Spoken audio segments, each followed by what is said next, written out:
Hello and welcome to the 2026 Annual General Meeting of the Canadian Association of Occupational Therapy. My name is Lisa Diamond-Burchak and I'm the Board Chair of CAOT. Bonjour et bienvenue à l'Assemblée générale annuelle 2026 de l'Association canadienne de l'ergothérapie. Je m'appelle Lisa Diamond-Burchak, présidente de la ACE. I'd like to get the event underway with a few housekeeping notes.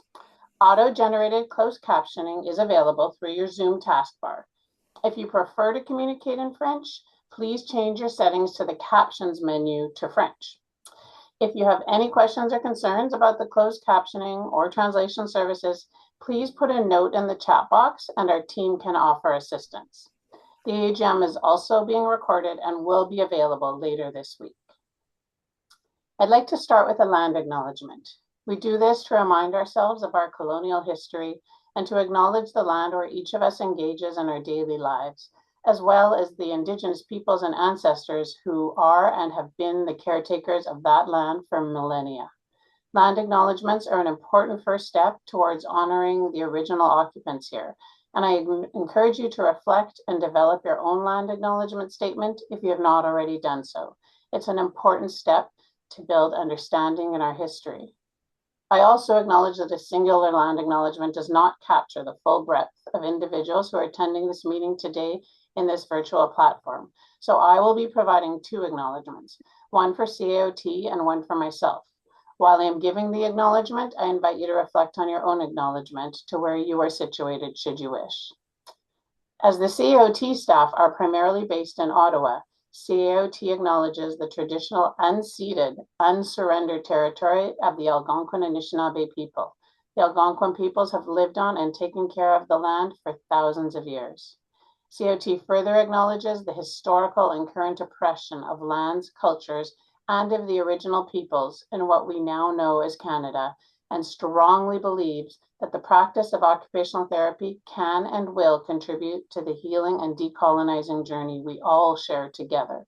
We are grateful to have the opportunity to be present in this territory. For me personally, I want to acknowledge that I am an uninvited guest and express gratitude that I am on Treaty 1 territory, which is the original and current land of the Anishinaabe, Innu, Anishinaabe, Dakota Ayote, and Denisoulene, and the homeland of the Red River Métis Nation. I am also grateful to be nourished by water from the lands of Shoal Lake First Nation, Iskatewi, Zagawa, Iganing, in Treaty 3 territory, and will always remember that until very recently, the people of Shoal Lake did not have the same access to clean water. Let us take a short pause so everyone can reflect on their own acknowledgement and relationship to the land and be grateful for the diverse Indigenous peoples and ancestors who have taken care of this land for centuries.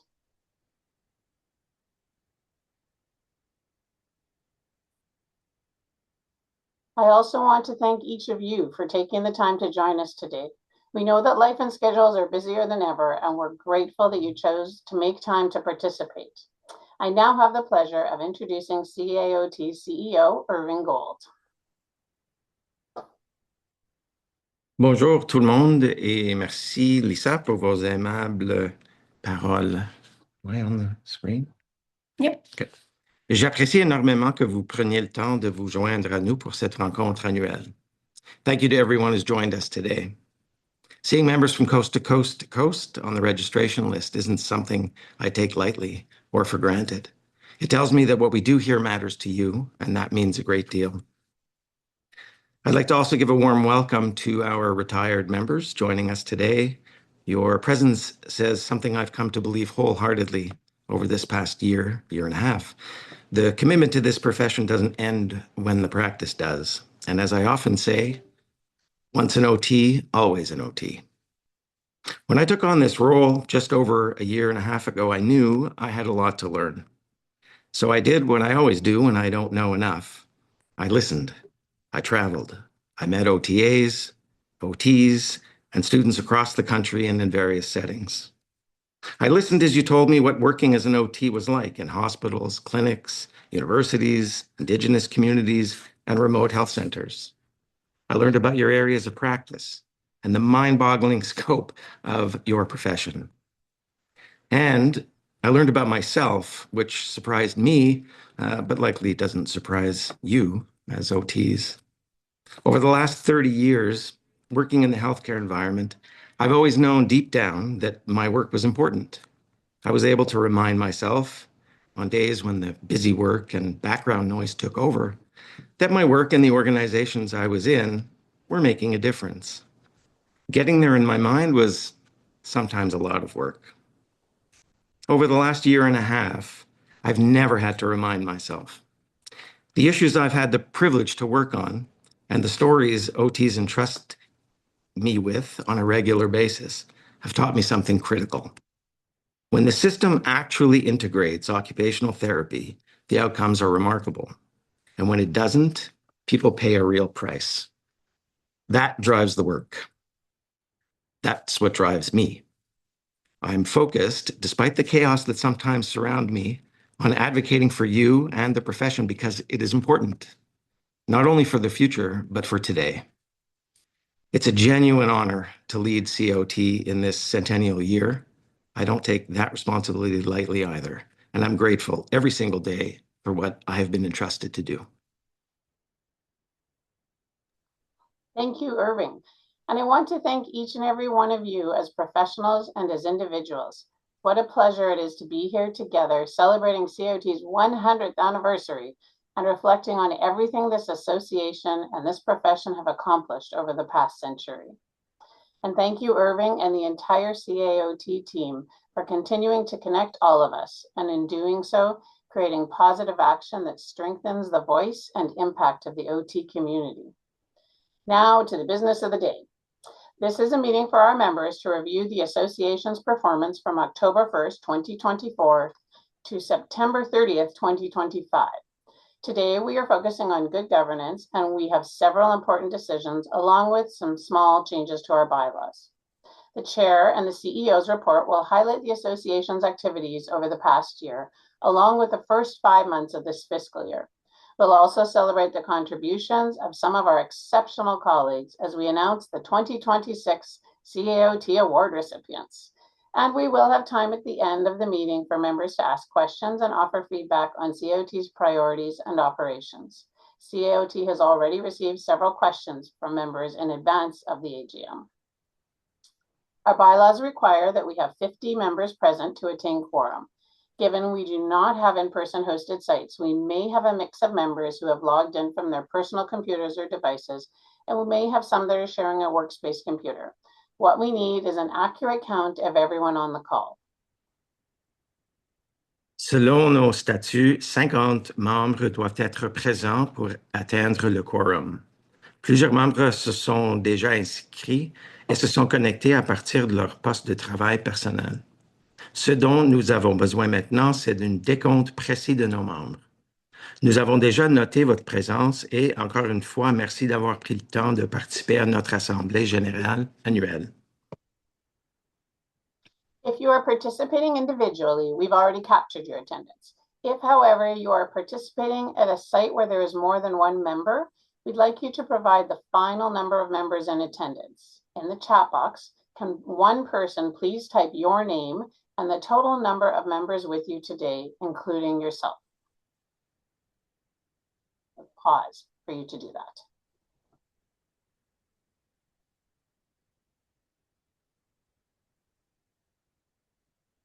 While we verify the count, I'd like to recognize our current board of directors. Each of them volunteers their time and expertise on behalf of all members to ensure CAOT makes progress on our mission to advance excellence in occupational therapy in Canada. Nathalie Veillette, Vice Chair, Karen Jodry, Treasurer, Sarah Burt-Hocko, Secretary, Paulette Guittard, Director to WFOT, Deborah Beach-Ducharme, Director at Large, Jana McLaughlin, Territories, Sarbjeet Sharkoon, British Columbia Director, Rajni Champagneria, Alberta Director, Jesse Judd, Saskatchewan Director, Brenda Semenko, Manitoba Director, Kimberly Hewitt-McVicker, Ontario Director, Nadine Larivière, Quebec Director, Debbie Le Breton, New Brunswick Director, Mary Beth Fleming, Nova Scotia Director, Yvonne Thompson, Prince Edward Island Director, Danielle Hogan, Newfoundland and Labrador Director. We also have several staff members on the call participating in a co-working space in Ottawa or from their home addresses. Irving Gold, our CEO, whom you've already heard from today, Mike Reed, Director of Finance and Operations, José Seguin, Director of Knowledge Translation Programs, Monique Lison, Director of Advocacy and Practice, Kristen Harold, Director of Communications and Marketing, Christina Lamontagne, Professional Development Manager and our moderator for today, Summer Jadayel, Professional Development Administrator, and Megan Stewart, Executive Assistant. And hello to our many COT staff members who are joining us as well from their virtual offices across the country. Christina, can you confirm that we have reached quorum? So far, I think we have not hit quorum yet. We have a couple people that are wanting to get in that we're troubleshooting with, and hopefully we'll hit our numbers in the next couple of minutes. Okay, so give everyone a minute to have a drink of water or do what you need to do. And we will let you know in a minute. Hopefully we'll have quorum because we did have enough people advance registered. So I think it's just a matter of troubleshooting those last few to get you in the room. And just a reminder, if any of you are at a site where there's more than one person, voting member there, and you have not typed that in the chat, if you could put that in the chat, that would be great.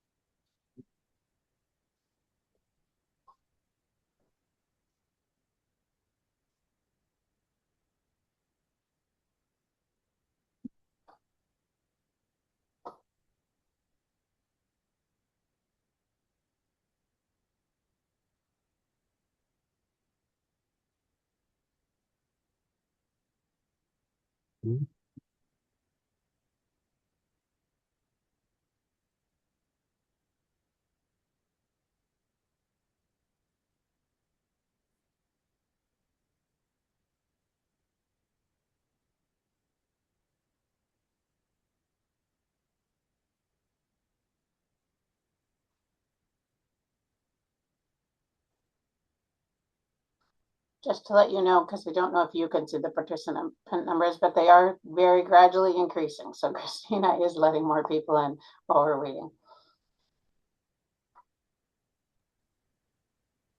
Right now we're at 48, so just waiting on 2 people and we'll have hit quorum.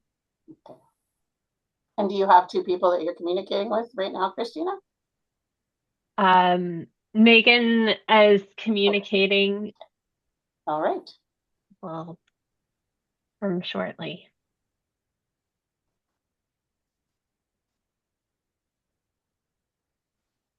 If anyone wants to text their colleagues and tell them to join. There are 2 OTs here in the room that are members. I don't know if they're that. Are they registered? Are they already counted? No. Are the panelists? Monique and Jose. Perfect. They are counted for. We're at 49 right now. And I'll count the list again. And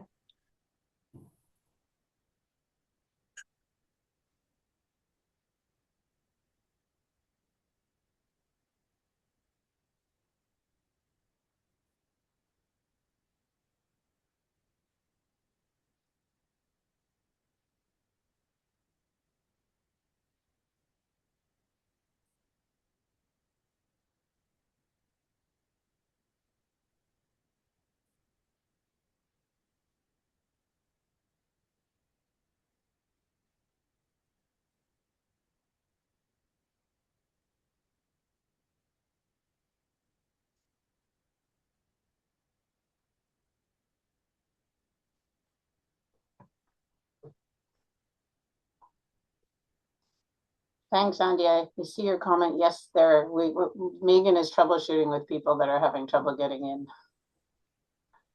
I could ad lib, but I would hate to just, do a terrible job. And I don't know any good jokes.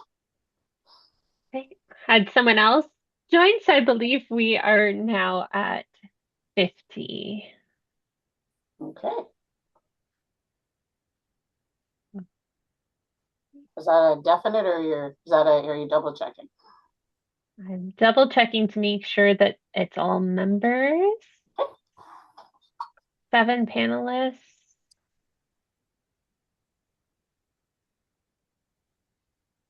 Yeah, and staff. And yes, so that makes 50. Okay. All right. I will get started. Let's get underway. Thank you. Thanks, everyone, for your patience. Okay, all AGM documents are posted in both official languages on the CAOT website, and you can view them by clicking on the Documents tab in CAOT's Learning Management System. That's the same place where you access the link for today's meeting.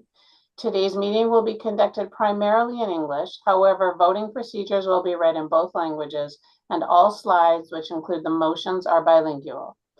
During the question period, we address questions submitted by members in French and English.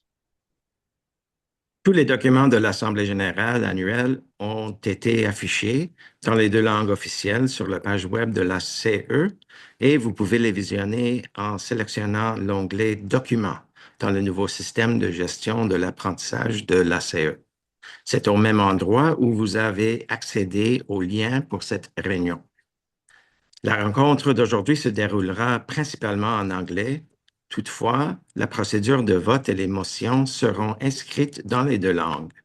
Pendant la période de questions, je pourrai répondre aux questions de nos membres en français et en anglais. Okay, I'd now like to explain the voting procedures for today's meeting. You will note the chat box on the screen. We will use this box to communicate. Please note that only CAOT members can vote. All others, including associates, have observer status. When I call for a mover and seconder, please type the word move and your name, unless you signed in with your full name. I will do my best to recognize the first member who does so as the mover and the second member as the seconder. Once a motion has a mover and a seconder, I will call for questions and comments.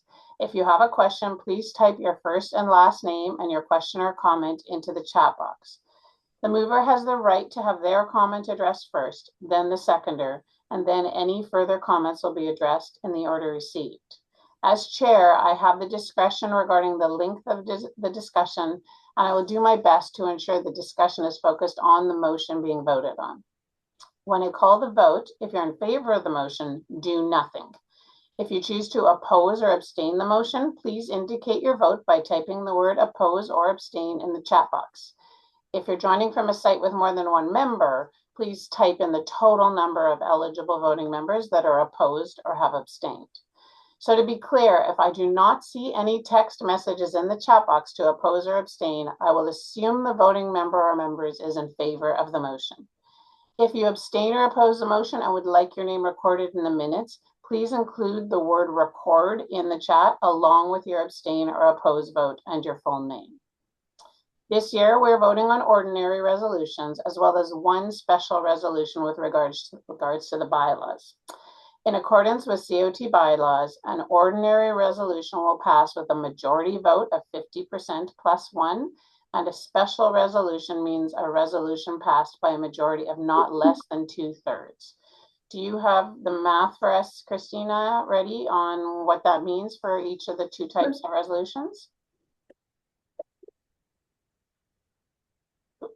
Christina?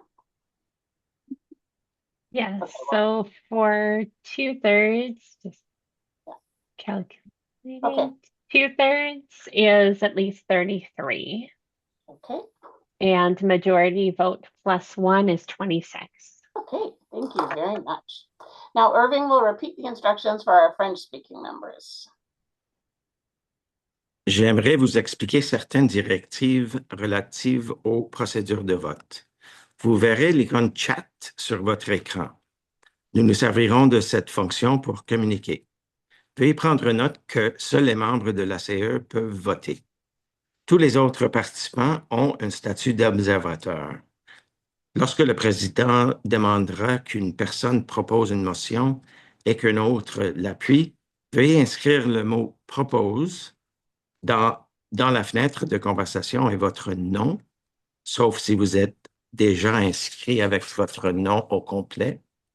Et le président reconnaîtra le premier membre qui le fera comme celui qui propose la motion et le deuxième membre comme celui qui appuie la motion. Une fois que la motion aura été proposée et secondée, la présidente demandera si les membres ont des commentaires ou des questions. La personne ayant proposé la motion a le droit que l'on réponde à sa question ou commentaire en premier, suivi de la personne ayant secondé la motion, et ainsi de suite jusqu'à ce qu'on les ait répondu à toutes les questions et tous les commentaires dans l'ordre où ils ont été reçus. Notre présidente a un pouvoir discrétionnaire quant à la durée de la discussion. Lorsqu'elle demande le vote, les personnes en faveur de la motion n'ont pas à inscrire leur vote. Donc, si vous êtes en faveur de la motion, ne faites rien. Nous demandons seulement aux personnes qui s'opposent à la motion ou qui s'abstiennent d'inscrire le mot « s'oppose » ou « abstention ». Si d'autres personnes qui sont avec vous dans la pièce s'opposent ou s'abstiennent, veuillez inscrire le nombre total de « s'oppose » ou « abstention ». Donc, pour être bien clair, si nous ne voyons pas les mots « s'oppose » ou « abstention » apparaître dans la fenêtre de conversation pour indiquer que le membre s'oppose ou s'abstient, nous assumerons que le membre votant est en faveur de la motion. Si un ou plusieurs membres s'abstiennent de voter et veulent qu'on inscrive leur nom dans le procès-verbal, s'il vous plaît, veuillez alors inscrire votre nom au complet dans la fenêtre de conversation. Cette année, nous voterons sur des résolutions spéciales, de même qu'une résolution spéciale en ce qui a trait au règlement administratif de l'ACE. En vertu de nos statuts, cela signifie qu'une résolution ne sera adoptée que si la motion obtient 50% des votes plus 1. Pour la résolution spéciale, cela signifie qu'une résolution ne sera adoptée que si la motion obtient 2/3 des votes. Okay. So we'll move on and we'll start with the motion to approve the agenda. May I have a mover and a seconder for the motion to approve the agenda? Paulette Guitard moves. And a second, if we can get a seconder. And Yvonne Thompson seconds. Thank you. Any questions regarding this motion? Okay, I will call the vote. All in favor, do nothing. Opposed, type oppose. Abstentions, type abstain.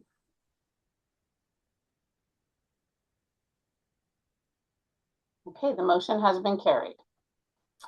May I have a mover and a seconder for the motion that the minutes of the annual general meeting held on Monday, March 17th, 2025 be approved? Moved by Lisa Saunders Green and seconded by Brenda Semenko. Any questions or comments with regards to this motion? Okay, I will call the vote. All in favor, do nothing. Opposed, type oppose. Abstentions, type abstain.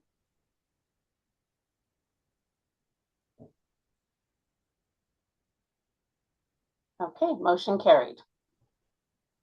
I hope you had a chance to review our annual report from our last fiscal year. It's on the website in the About CAOT section and is also posted with the AGM materials on the LMS. I'd like to call the motion to receive the published annual report for the year ending September 30th, 2025. Given that we are already in March, Irving is going to provide you with a few highlights from the annual report in the Chair and CEO's report, along with details about the first half of this membership year from October 2025 until now. May I have a mover and a seconder for the motion that the Chair and CEO's report be received?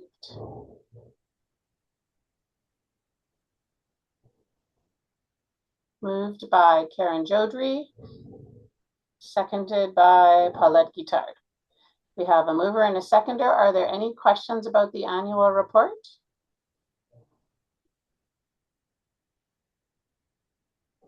Okay, let's call the question. All in favor? Type opposed if you are opposed. Type abstain if you abstain. Motion is carried. Okay, over to you, Irving. Thanks, Lisa. There's something incredibly energizing about leading an organization through its centennial year. This isn't just a number. 100 years of CAOT means 100 years of OTs and OTAs showing up for their clients, advocating for the profession, and building something that genuinely matters. And we've already added some significant new accomplishments to that story this year. As we prepared for the centennial anniversary last year, the timing was ideal to launch a consultation and design process to refresh our identity, including a new logo and name change. These updates honor our history while positioning us for the next 100 years of advancing occupational therapy in Canada. The changes included the board decision to return to our original name from 1926, the Canadian Association of Occupational Therapy. It better reflects OTs and OTAs working together and strengthens public understanding of the profession. And with our new name comes a new logo. It's the first change in 22 years and only the fourth change in COT's 100-year history. Our original logo carried a Latin phrase meaning through mind and hand to health. This new logo carries a different kind of tribute. The vibrant green maple leaf honors the striking uniform worn by what the media at the time called the girls in green, the groundbreaking ward aides who founded occupational therapy during and after the First World War. It's a proud symbol of the profession's history and heritage. The board of directors also made an important decision that I think speaks volumes about how we view our retired members. They agreed to waive annual membership fees for retired OTs during 2026. It's a tangible thank you for a lifetime of contributions to this profession and a recognition that their legacy is central to what we're celebrating. Our centennial website is now live at cot-ace100.ca, featuring a defining moments section, chronicling more than 100 milestones from 1926 to 2026. Check out this Thursday's OT Weekly for more details. And there's much more ahead.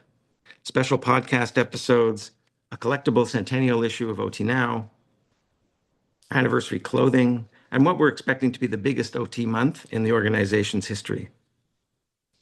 Of course, the centerpiece of the 100th anniversary celebrations is our COT Centennial Conference, taking place in person and virtually from May 13th to 15th. We're honored to be partnering with l'Ordre des ergothérapeutes du Québec to bring this once-in-a-lifetime celebration, to Judiague, Muniang, Montreal. The opening ceremony will feature acclaimed broadcaster Sonia Benezra as our bilingual MC, bringing her celebrated warmth and wit to our centennial stage. The evening will include a special video tracing the history of the occupational therapy profession in Canada and a celebratory message from Senator Chantal Petitclerc, a Paralympic champion, distinguished Canadian senator, and a proud Québécoise, which makes her present at our Montreal celebration especially fitting. The closing ceremony will have a bold format with a bilingual Pichacucha-style showcase, bringing together visionary OT and OTA voices from across the profession. Through rapid-fire storytelling and powerful visuals, established and emerging OT scholars, clinicians, and leaders will paint a compelling picture of occupational therapy's next 100 years in Canada. Along with the annual COT Awards ceremony and Catherine Donnelly presenting this year's Muriel Driver Memorial Lecture, there will be 250 sessions across a wide range of topics with plenty of opportunities to learn, connect, and reflect. We hope to see as many of you as possible there. We are expecting one of the largest OT gatherings we've seen in years, and this centennial milestone deserves exactly that kind of moment. And speaking of community, COT's numbers grew again. We ended 24-25 with 11,500 members from coast to coast to coast. That matters, not just as a metric, but as a measure of trust. It also amplifies our voice. The more members we represent, the louder it is. Thank you to every one of you for being part of our community. I'm also pleased to share that 3 significant steps have been taken to better serve OTAs. First, the board voted to reduce the OTA membership fee from $155 to $57, which is a reduction of more than 60% and will be in effect for 2 years. Second, we've launched a national voluntary OTA census, open to OTAs, OTA students, and OTs who supervise OTAs, to help us better understand the workforce, the issues they want us to focus on, and how to advocate more effectively on their behalf. And third, we've created something special, the OTA of Distinction Award. This new award will honor OTAs who have demonstrated exceptional skills, knowledge, or leadership within the profession and made meaningful contributions to occupational therapy in Canada. Nominations will open soon for the 2027 awards. These aren't just small gestures. They reflect a genuine commitment to ensuring that OTAs see COT as their professional home, an association that is working for them, not just alongside them. On the professional development front, this has started out as a remarkable year. In November, we brought the occupational therapy role in community mobility into the national spotlight through our driving and transportation conference. This was a major in-person event that included public-facing activities, connecting the community directly with adaptive mobility solutions. Looking ahead, we are planning a virtual pediatric occupational therapy conference in December, designed to support OTs and OTAs working with children and youth across diverse practice settings. This event reflects our ongoing commitment to making high-quality professional development accessible to clinicians, regardless of where they live or work. We're currently accepting applications for the Abstract Review Board, and I encourage you to get involved. Last year, we delivered 77 professional development activities that reached 3,300 participants across the country and internationally. Every single one was available to members at a discounted rate or free of charge. For the first time in COT's history, we launched a series of self-directed online courses, allowing practitioners to pursue advanced training entirely on their own timelines. Keep an eye out for new educational resources to support the Promoting Occupational Participation textbook. As part of our advocacy work, we are honored to work alongside Indigenous leadership in advancing truth and reconciliation through efforts that address systemic barriers to care. We are supporting our members who serve Indigenous communities while participating with First Nations and Inuit leaders to advocate for meaningful change. Earlier this year, I published an op-ed about Jordan's principle in the Hill Times, calling on the federal government to cut red tape, reduce the application backlog, and stop leaving OTs to manage government delays on their own. That op-ed was followed by action. In January, COT and Speech, Language and Audiology Canada joined forces on Parliament Hill for a press conference with written support from Abram Benedict, the Ontario Regional Chief for Chiefs of Ontario. On the 10th anniversary of the legal ruling on Jordan's principle, CAOT and Speech, Language and Audiology Canada met with Cindy Blackstock, Executive Director of the First Nations Child and Family Caring Society of Canada, and her team. I cannot express the pride I felt when she said that the op-ed and press conference had truly honored the memory of Jordan River Anderson. We also met with Senator Brian Francis to advance the case for meaningful reform. We advocated for the Senate to launch a formal study on Jordan's principle that would generate concrete recommendations and meaningfully account for the frontline experience of the health workforce delivering those services. And last month, the federal government announced a $1.5 billion renewal of Jordan's principle, an important step, but not the systemic change we're pushing for. The work is far from finished, but we are in the right rooms with the right partners, making the case that First Nations children deserve better and that the OTs serving them want and deserve a system that actually works. Here's a concrete win. A longstanding barrier in the non-insured health benefits program has been removed. OTs are now eligible as NIHB providers for custom upper limb orthoses without any additional certification requirements. This expands access to care for First Nations and Inuit communities. That's years of sustained advocacy turning into real access to care. That's what this work is for. We haven't won the student loan forgiveness file, but we're not dropping it either. In fact, we have 2 days of lobbying to speak with MPs on Parliament Hill that will include the demand of including OTs in Canada's loan forgiveness program. Last year, we succeeded in having an MP raise the exclusion of OTs in the program during question period, and our student-led social media campaign reached more than 40,000 views on Instagram. Our advocacy team also created member templates to make it easier for OTs and OTAs to contact their own MPs directly. Every voice counts. I also want to highlight 2 new tools that we've launched to keep members informed and engaged in advocacy. In January, our advocacy team published its first quarterly newsletter, a dedicated update on the issues that matter most to you, the work we're doing on your behalf, and opportunities to get involved. If you haven't seen it, watch your inbox each quarter. And in the coming weeks, we'll be launching Advocacy in Action, a dedicated advocacy website that reflects exactly what COT's advocacy work stands for, making occupational therapy accessible to all Canadians in every community. Through policy and system-level influence, we work to ensure occupational therapy is recognized, integrated, and funded across Canada's healthcare and social settings. We're proud of this work, and we want you to see it, share it, and be part of it. Part of my job is making sure occupational therapy is in conversations where it hasn't always had a seat.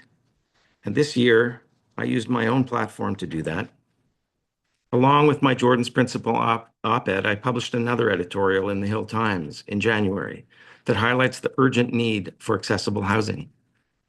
On behalf of COT, I called on the federal government to consult with the occupational therapy community and commit to making accessibility a core principle of housing design, not a bonus feature, but a baseline. Finally, my most recent op-ed was focused on my own lived experience with addictions and recovery. It has generated meaningful dialogue about the often overlooked role OTs play in addiction health and social services, and has resulted in us being invited to several tables we had not previously been at.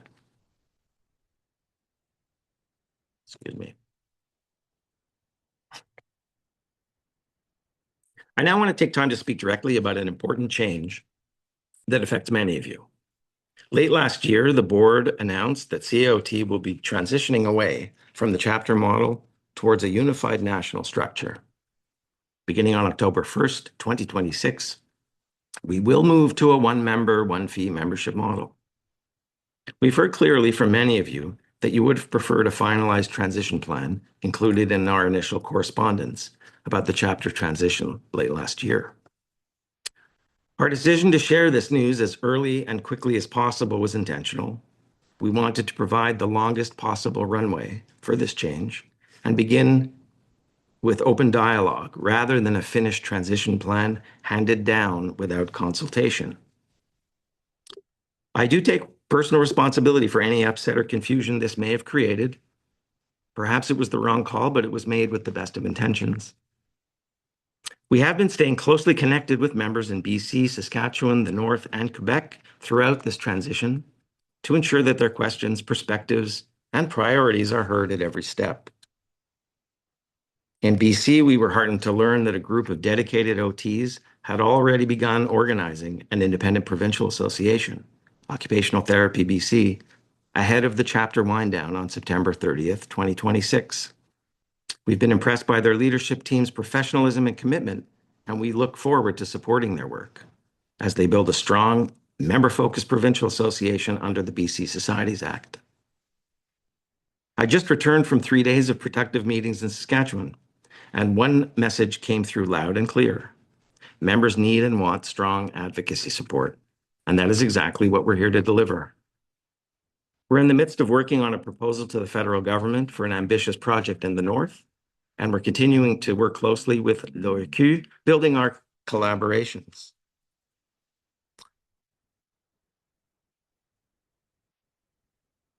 On the practice resources front, I'm thrilled to report that we have completed all 64 bilingual practice area documents, developed in collaboration with more than 200 OT leaders across diverse practice settings.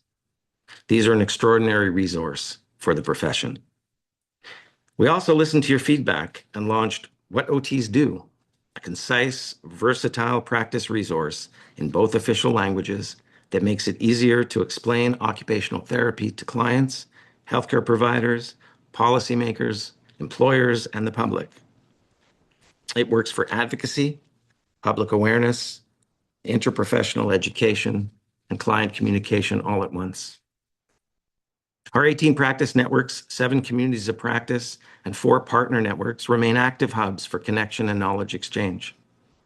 3 new networks launched this year: the Canadian Telerehab Community of Practice, the OT and Eating Disorder Practice Network, and the Canadian Driving Rehabilitation Practice Network. And our CarFit program also expanded significantly, reaching 401 drivers and 15 in-person across 5 provinces and training nearly 200 OT students at 3 universities. I'm pleased to share that OT Conversations That Matter, the podcast, now has a total of 76 episodes available. We added 21 in English and 11 in French since last year, with a 602% increase in new listeners and downloads from 39 countries. This remarkable growth reflects the appetite for bilingual occupational therapy content. Our public awareness efforts have also produced outstanding results over the past year, with the numbers speaking for themselves. Our Instagram following grew by 67% and LinkedIn by 65%, a combined growth in followers of 131%, driven by content that generally connected with our audiences. That includes some of our most popular posts ever, including a student loan forgiveness campaign featuring videos in both French and English that went viral by our standards and beyond, reaching tens of thousands of views and sparking real conversations about occupational therapy's place in federal policy. We also shared Michael Cross's powerful recovery story through video. It's a compelling real-life example of the transformative impact of occupational therapy on traumatic brain injury rehabilitation. It resonated deeply with our community and caught the attention of audiences well beyond it. I hope you check out the latest issue of OT Now, which features a long COVID series and a cover story by Caot fellow and Muriel Driver Memorial Lecture recipient, Judith Friedland. She argues that after 100 years, it's time for OTs and OTAs to tell their story more loudly and more deliberately, a message that couldn't be more fitting for our centennial year. We're excited that OT Now's monthly readership has grown by 113% since going open access just over a year ago. That means we're reaching more OTs and OTAs, more students, and more of the public than ever before. The Canadian Journal of Occupational Therapy also continues to make significant improvements. Manuscript processing times are down by 66%, and its ranking has risen to 73 out of 175 rehabilitation science journals. And a new cover design will be introduced later this year as part of the anniversary celebrations. We also recently celebrated a CJOT first, the creation of a visual representation of an abstract by Indigenous OT and artist Nickel Marsh. Our bilingual economic evidence clearinghouse remains a valuable open access resource, featuring searchable economic evidence to help OTs articulate the value of their services to policymakers and funders. On the accreditation and education front, the new notre exam launches in September, and it will fully incorporate the 2021 competencies. 2 members of the Indigenous OT Collective are now part of the Certification Examination Committee, and updated study resources will be launched this spring. We also secured $1.8 million in funding from Health Canada to build a bilingual portal for IEOTs that help clear that path. It will walk them through every step from licensure to workforce integration in both official languages. That's the right investment at the right time. And with that, I will turn it over to Lisa. Thank you, Irving. What a remarkable year it's been, and what a privilege it has been to serve as board chair during such a historic chapter for this association. This now concludes our midterm update as part of the chair and CEO's report. We'll have time for questions at the end of the meeting. Now we'll move on to the next item. May I have a mover and a seconder for the motion that the treasurer's report be received? Moved by Suzanne Landavoy. Oh, and seconded by Suzanne. Oops, sorry. I just got to wait for it to be typed out. Seconded by Lisa Saunders Green. I invite Karen Jodry, COT's treasurer and chair of the Finance, Audit, and Risk Committee, to present the treasurer's report. Thank you, Lisa. CAOT's accounts have been independently examined by the auditing firm Andrews & Company. I'm pleased to report that Andrews & Company outlined in their letter of findings regarding the audit that there were no significant risks identified, no matters arising, and they did not identify any control deficiencies. The detailed information is available in CAOT's audited financial statements for the year ended September 30th, 2025, as well as the financial summary that is published in the CAOT annual report. The financial statements have also been posted on CAOT's website. Overall, CAOT is in a stable financial position. Cash and investments for the year were $6,302,269 compared to $6,806,243 the previous year. CAOT revenues in 2025 were $5.79 million compared to $5.73 million in 2024. The slight increase in revenue was primarily due to increased membership sales. In terms of expenses for 2025, they were $6.33 million compared to $5.94 million in 2024. Expenses for 2025 were $393,000 higher than in 2024 due to an increase in expenses of salary and benefits. The excess of revenue over expenditures for 2025 was $417,668 compared to $19,914 for 2024. The unrealized gain in our investments for 2025 was $124,710, and the unrealized gain in investments for 2024 was $227,019. A portion of this year's revenue is allocated to the internally restricted net assets, outlined in the notes to the financial statements. Despite some expense challenges in 2024-2025, CAOT is well positioned financially for the 2025-2026 fiscal year. Are there any questions on CAOT's financial status?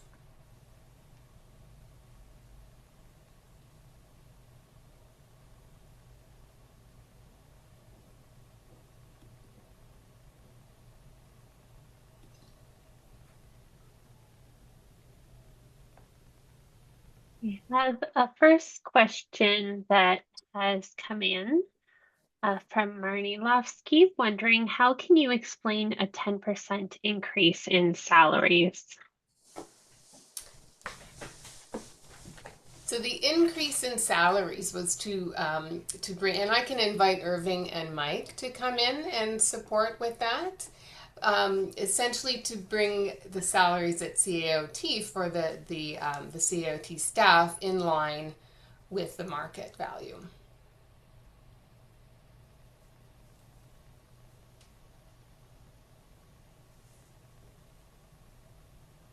Did you want? No.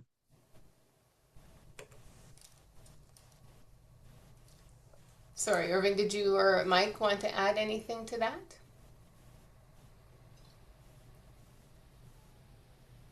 Like, did you? Is there any other? Did you want to? I have nothing to add. Okay. With regard to the increase in salaries, yes, it had to do with market rates and increase for some of the OT directors. Also, with cost of living allowance, benefits increase. So, like the economy, everything is increasing, and salaries just happens to be one of those things. So hopefully that answers the question. And I'm trying to look at the chat while looking at my notes at the same time. The financial background and scenario regarding chapters, which was cited as the decision to shut these down. I think there were a lot of factors that went into the decision to move to a unified national voice as opposed to provincial chapters. So it was one of many factors in the decision to move away from the chapter model back to our original intent at this 100-year milestone to provide a unified national voice. And yes, CAOT is in a very healthy financial position. I see another question. There's one here asking, and again, I'll invite Irving and Mike to support my response here. From Lori is asking, I'm wondering if you can explain the reduction in contribution to COTF this year. Yeah, so let me go back to the question on chapters. The move to move away from the chapter model, and it's been talked about at length at all kinds of meetings over the last couple of years. Just the cost of that venture is just not in the cards for COG moving forward. So there's quite a few questions that have come up, and I know we only have 5 minutes for this. Trying to let's see here. COT is in a healthy financial position. We've got over $5 million in investments that seem to be doing well. They're very conservative investments. But as any organization wants to grow, we need to spend money, and some of that's on staffing, some of that's on advocacy. But really, these are conversations that a 5-minute time slot doesn't really account for that today. But we welcome any questions at the end of the AGM. You can put those forward, and I'd be more than happy to work with Irving and Karen on a response to those questions. Thank you, Mike. I see another question here about advocacy, making sure OTs are being paid in line with market value. A question from Alex. Advocacy around fair compensation and market recognition is clearly an ongoing priority. CAOT advocates for OTs in ways that reflect our education and scope of practice, and it occurs in several ways. As we've discussed so far in this AGM, we work at the national policy level to ensure OT is recognized within our federal healthcare workforce discussions and policy, and increasing recognition of OT services in public programs and insurance plans is an important step towards that fair compensation because it directly affects funding streams and reimbursement structures. We support initiatives that demonstrate the value and outcomes of occupational therapy, strengthening the evidence base for occupational therapy impact, to help position the profession for stronger funding models and compensation parity with comparable professions. I'm just going to, as chair, keeping an eye on the time, we just have time for one more minute. And I did notice that Lori, that you had started to talk about COTF, and then we didn't finish that. So we'll wrap up with that, and then I'm going to move us along. But I want to remind everyone that questions, please send any questions that didn't get answered or that you'd like more information about, please send them to COT, and we 100% commit to responding to them.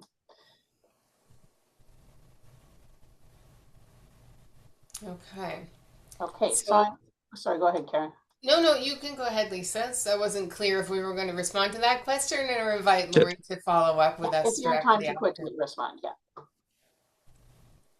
Okay, so, you know, like any professional association, CAOTs experience fluctuations in our revenue, operating costs, and when we review budgets and discretionary funding agreements, those are also reviewed.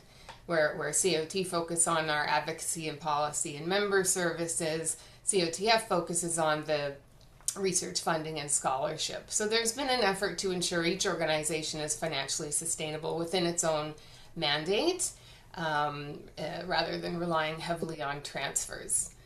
I'm not sure, Irving, if you would have anything to add, Yeah. Mike? Sure. Just briefly, I've been meeting regularly with COTF. I know that they're in the process of looking at their mandate and the ways in which they'll be delivering on that mandate. And so as that develops, I think we'll be looking for different ways to support each other's work. So that's in progress. But I've been meeting very frequently with COTF. So stay tuned. Thank you, everyone.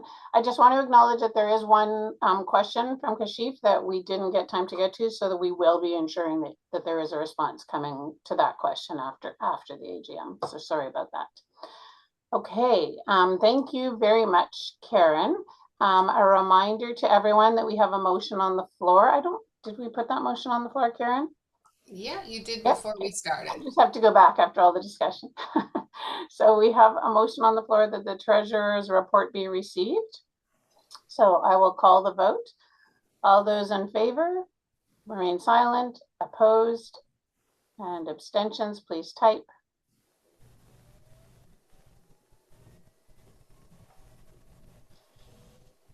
Okay, the motion is carried. Now to our next motion. Karen, would you like to move that the auditor's report for 2024-2025 be approved? Yes. And thank you. And may I have a seconder? And I see Paulette Guitard is seconded. Karen, do you have any further comments from what you addressed in the treasurer's report regarding the auditor's report? I don't have any further comments, no. Okay. Any questions or comments regarding the current motion?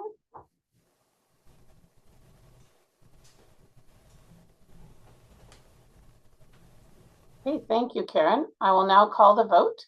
All those in favor remain silent. Opposed or abstentions, please type in the chat.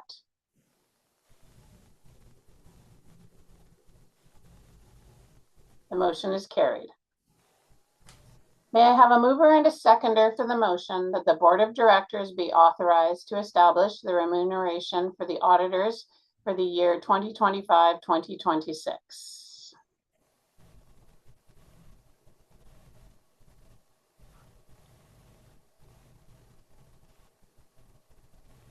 Moved by Chris, seconded by Danielle Hogan.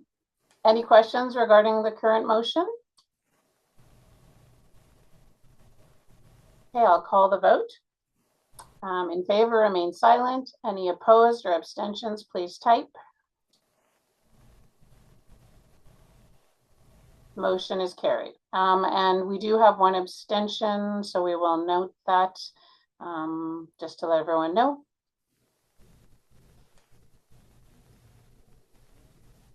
Okay, may I have a mover and seconder to appoint Andrews and Company as auditors for the fiscal year 2025-2026. Moved by Kim Hewitt McVicker and seconded by Margaret Thompson. Any questions regarding this motion? Okay, I'll call the vote. All in favor, do nothing. Opposed or abstentions, please type in the chat.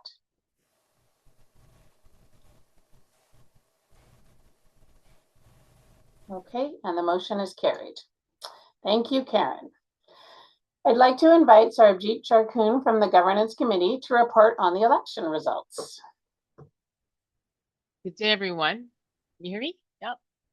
Okay. So in keeping with CAOT's bylaws, members are asked each year to put forward the names of worthy colleagues to fill vacant board positions.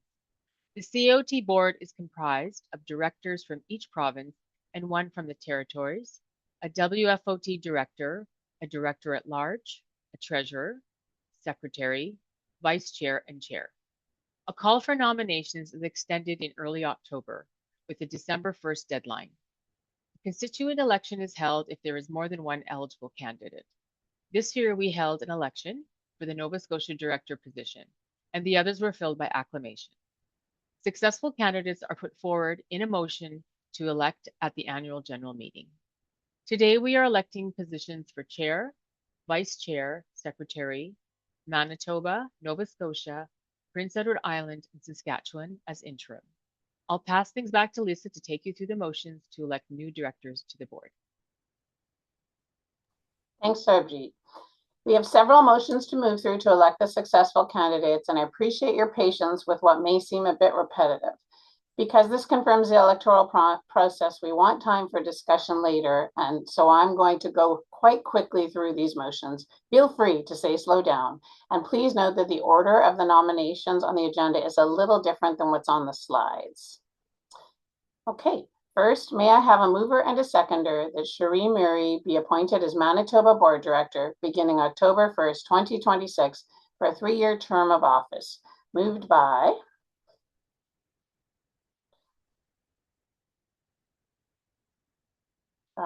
by Lisa Mendez and seconded by Brenda Semenko. Any questions? Okay, I will call the vote. All those in favor remain silent. Opposed or abstentions, please type. The motion is carried. May I have a mover and seconder that Christopher McWilliam be appointed Nova Scotia Board Director beginning October 1st, 2026 for a 3-year term of office. Moved by Karen Jodry, seconded by Lisa Saunders Green. Questions? I'll call the vote. Those in favor remain silent. Opposed or abstentions, please type. Motion is carried. May I have a mover and seconder that Daniel McLeod be appointed Prince Edward Island Board Director beginning October 1st, 2026 for a 3-year term of office. Moved by Yvonne Thompson, seconded by Chris. Any questions? I'll call the vote. All those in favor remain silent. Opposed or abstentions, please type in the chat. Motion is carried. May I have a mover and seconder that Margaret Collingwood be appointed as COT Chair beginning October 1st, 2026 for a 2-year term of office. Moved by Karen Jodry, seconded by Danielle Hogan. Questions? I will call the vote. All those in favor remain silent. Opposed and abstentions, please type in the chat. The motion is carried. May I have a mover and seconder that Nathalie Veillette be reappointed as Vice Chair beginning October 1st, 2026 for a 2-year term of office. Moved by Paulette Guittard, seconded by Yvonne Thompson. Questions? I will call the vote. All those in favor remain silent. Opposed and abstentions, type in the chat. The motion is carried. May I have a mover and a seconder that Brenda Semenko be appointed Board Secretary beginning October 1st, 2026 for a 2-year term of office. Moved by Karen Jodry, seconded by Danielle Hogan. Questions? I'll call the vote. All those in favor remain silent. Opposed and abstentions, please type in the chat. The motion is carried. May I have a mover and seconder that Chelsea Gordon be appointed interim Saskatchewan Board Director beginning October 1st, 2026 for a one-year term of office. Moved by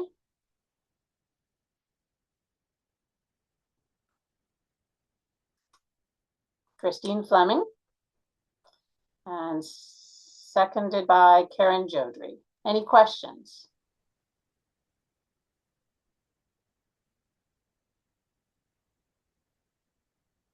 Okay, I will call the vote. All those in favor remain silent. Opposed or abstentions, type in the chat. Motion is carried. Okay, I'll hand it over to you, Irving. Thank you, Lisa, for helping us through that series of motions. And of course, I'm proud to present your Board of Directors for 2026-27. I also want to recognize the enormous contributions of those board members who will be leaving the board: Sarah Bernhako, Yvonne Thompson, Mary Beth Fleming, and Jesse Ziad. Thank you all for your commitment to COT. We'll miss seeing you around the board table. It has been a real pleasure working with you. You'll notice that I missed one, Lisa Diamond Burchett.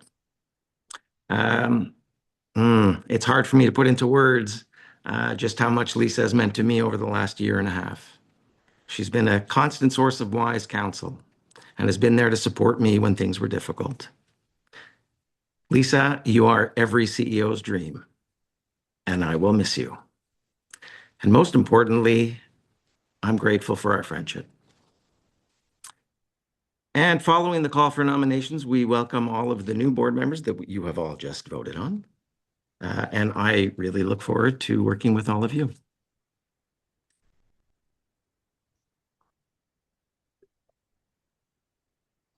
Okay, oops.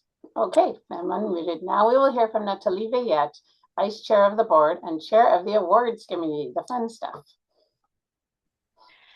Hello, everyone.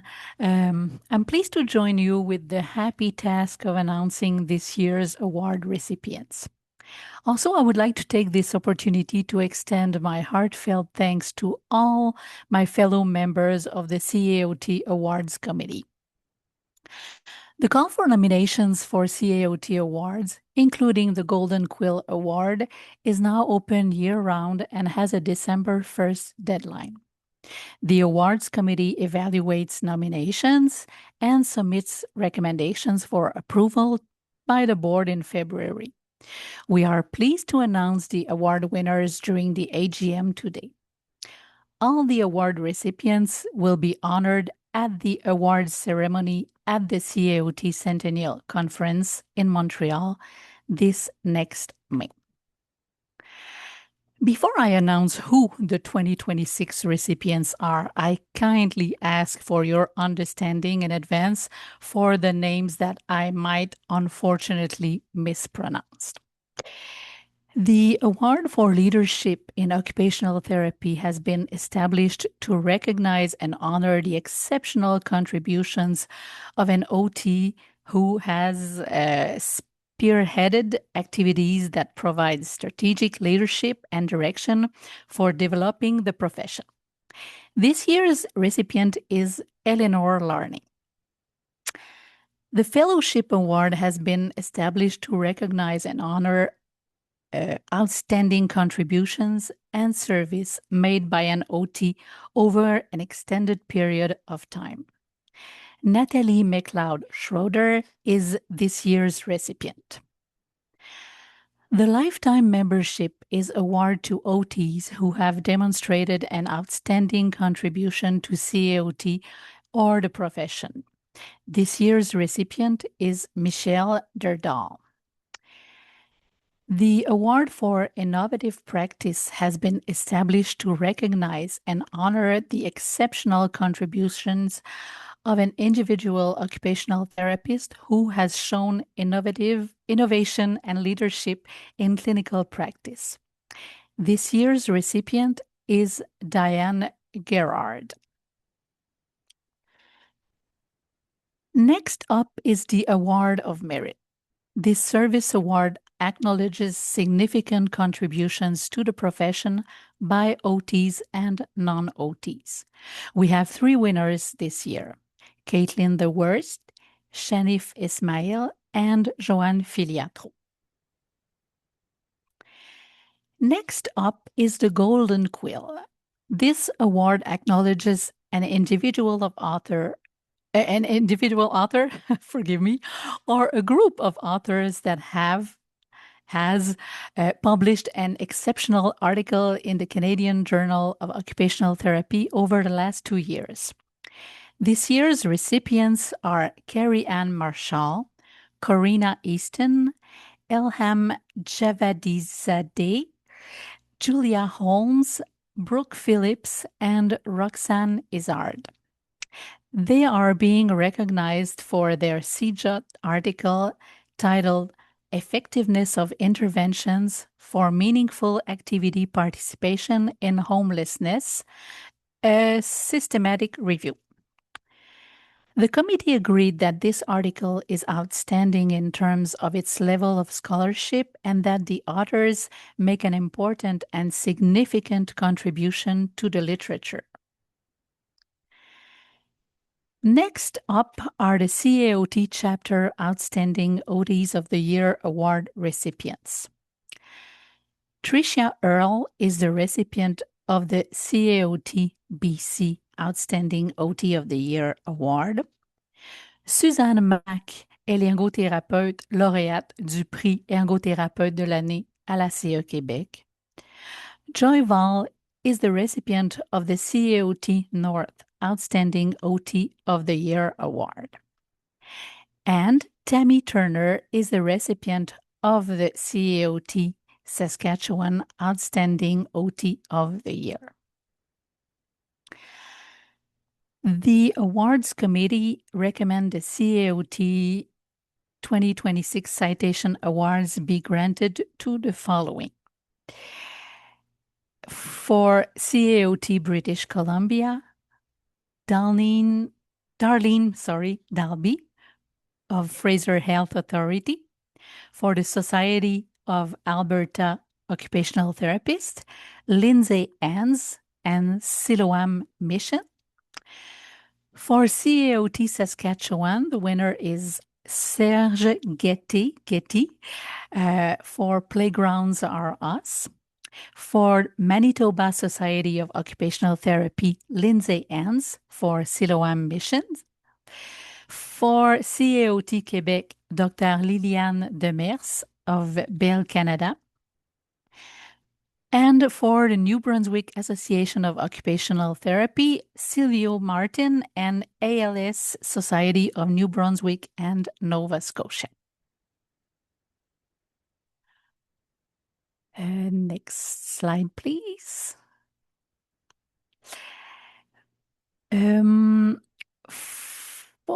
Oops, I think.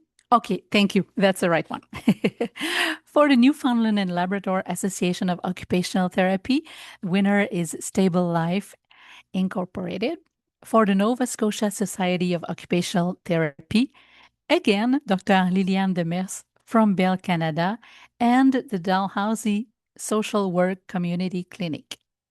For the Ontario Society of Occupational Therapy, the winner is again Liliane Demers and the Other Bird. And for the Prince Edward Island Society of Occupational Therapy, recipient is Trent Farish and Go West PEI.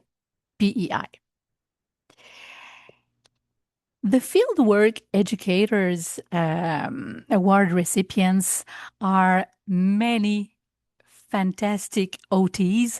And as you can read faster than I can speak, I will give you a second to have a look at those fantastic recipients for the Fieldwork Educator Award for 2026. So we'll save our applaud for the end of the award announcement. And we also have some student award recipients, which you can see on this slide. And again, since we want to keep time for questions, I will let you read the names of those fellow students who are our future colleagues as occupational therapists, and we're looking forward to welcome them in the profession. And at last, but certainly not least, I'm pleased to announce that we do have a recipient for the prestigious Muriel Driver Memorial Lecture, but we'll have to wait until the awards ceremony at the CAOT Centennial Conference in Montreal. I hope you'll join us then to congratulate all our awards recipients. Registration for the conference is open now, and we're offering both in-person and virtual options to attend. And again, I'm very sorry for the names I have mispronounced. Trust me, I know the feeling, and I feel for you all. So that was those individuals were the recipients of the 2026 awards of CAOT. And now let's give them a virtual round of applause. Thank you. Merci, Nathalie, and congratulations to all the award recipients. So thank you for that virtual round of applause. And now we'll go back to Sarjeet for a motion related to the CAOT bylaws. Thanks, Lisa. Next up is a motion that CAOT bylaws number 7 be approved. May I have a mover and a seconder for the motion?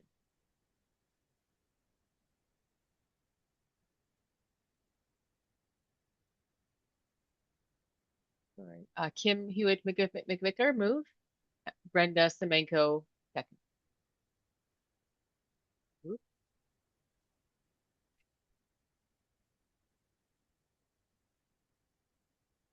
Okay, I've kind of lost my, oh, apologies.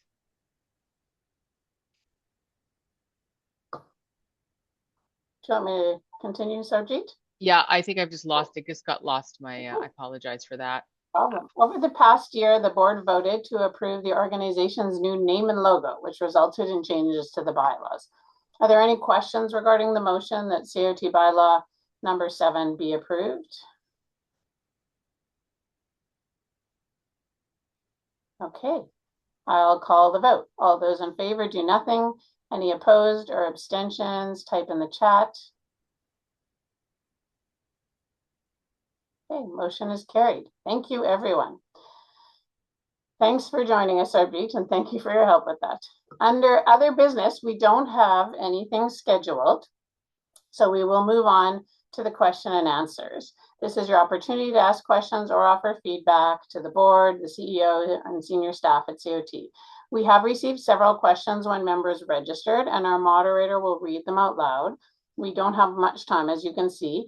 If you have a question that you did not ask in advance, type it in the chat box. Due to time constraints, each member is limited to one question. We'll do our best to answer as many questions as possible, but I'm sure there won't be enough time, so we will respond afterwards by email. We value transparency and are committed to providing thorough and timely responses via email to all inquiries that we get today. And I want to remind everyone that everyone who is registered for this meeting will receive the questions and responses, it's not just the individual. So you will still have, the answer will still be heard by everyone who attended. So we thank you very much for your understanding and cooperation. And please know that the board is always open to hearing from you, not just at the AGM. And board members now have individual email addresses that you can find on the leadership page, but you can also reach the board directly at board@caot.ca at any time. And I'll hand it over to Irving.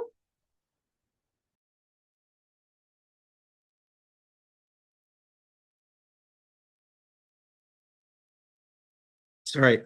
C'est l'occasion de demander vos questions ou de présenter des commentaires au conseil d'administration, chef de la direction et au personnel de l'ACE. Le conseil d'administration de l'ACE souhaite vous entendre. Vous pouvez communiquer avec les membres du conseil individuellement via les liens figurant sur la page web Leadership du site de l'ACE ou envoyer vos demandes générales à board@commercial.caot.ca. We'll now start with the questions that were submitted in advance by members. Christina. Thank you, Irving. So we received several questions about our chapter transition plans with similar themes. Tinavana and Jeff Ponifus in BC asked why this transition is happening and how we are supporting the members of the 4 chapters, including the new provincial association, OTBC in BC, and Margaret Thompson and Maureen Blight in Saskatchewan, and Brenda Grant in Quebec asked about COT's plans to encourage membership retention in the affected provinces when the chapters wind down in the fall. Wonderful. Thank you very much. Obviously, those are important questions. I'm not sure how much of what I've already mentioned in my comments. Well, they do address a lot of this. I think the question about retention is important, but I will say that that the rationale for the decision was outlined in the initial letter, and I think it's been touched on before. And I want to address the questions that Gio and Jeff asked specifically, as well as Margaret's with the time that's left. We don't have a great deal of time. I'll start quickly with the question of retention and what we'll be doing. But let me back up for a minute. In terms of the transition plans, as I said, I can't give great detail about what's going to be done because we're in the midst of building those transition plans. We've met with OTBC several times already, and we're in the process of, in fact, putting shape to that support. I think we've already made several decisions about our support, and there will be more over time. We're meeting very regularly. And so we'll have more to say about that. And as I said, we're doing the same in Saskatchewan. We're building the path forward together. In terms of retention, I think we know that the number one reason most members join COT is access to discounts on insurance, professional development, conference registration, member benefits such as discounts through our partners, and none of that is going to be changing for sure. They belong to your national, those benefits belong to your national membership, and they're not changing. Members in provinces that previously had a chapter will also no longer be paying the additional $75 chapter fee on top of their national membership. Our national advocacy, again, I think is another reason people join and stay.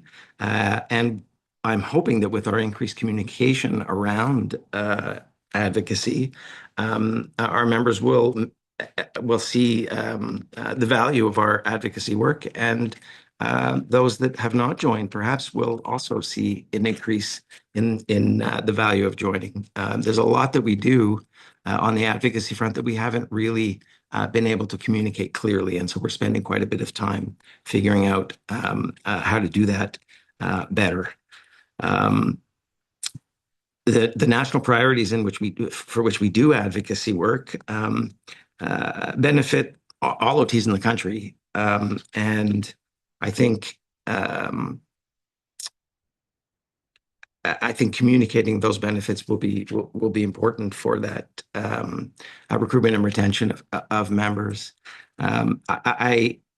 Well, with our renewed focus on national mandate, also now comes increased clarity in terms of the roles and responsibilities between COT and those provincial associations that have been established or will exist. And I think that clarity of role and responsibility, I'm hoping that will come an increased collaboration. I think the issues facing the profession are too big and too critical for us not to be working together. And in practice, this means, us standing behind or supporting, if asked, provincial advocacy work that's happening and being led by provincial associations, and doing the same for the national advocacy campaigns. Again, I think we can be reinforcing each other's work and highlighting the value of both organizations. I think it's in the best interests of OTs, regardless of where they live, to do that. And so my hope is that will happen. And for provinces without associations, our presence will continue to be felt in a tangible way. The national issues that we work on, they play out on the ground, and the ground exists in a province, right? Every OT that's struggling with the issues that we're advocating on works somewhere in a province or a territory. And so the work we do does have relevance. And our goal will be to hear the stories and to tell their stories in our advocacy work. I think that is an important role for us moving into the future for those provinces that do not have associations. And we will continue, of course, to build on the strong foundation that our regional directors have established. We will continue to offer a wide range of ways also for you to connect. And we've always done that, and we will continue to do that. And we provide that opportunity for OTs to connect with other OTs across the country. And I think that's of great value. Yeah, okay. The virtual forums, the practice networks, the communities of practice, and the partner networks are an example. I want to just highlight, the decision to return to our national mandate was not directed at any single province.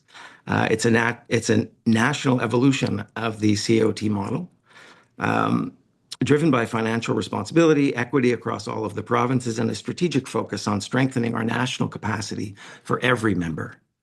Okay, I'm going to thank you to everyone for the questions.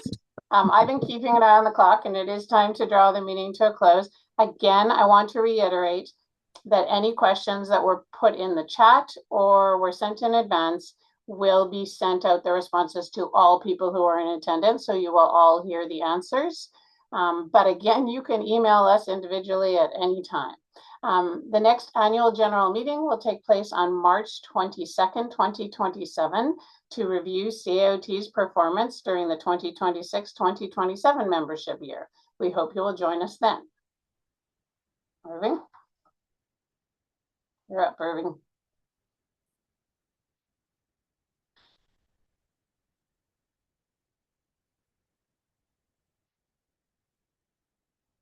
You're on mute, Irving.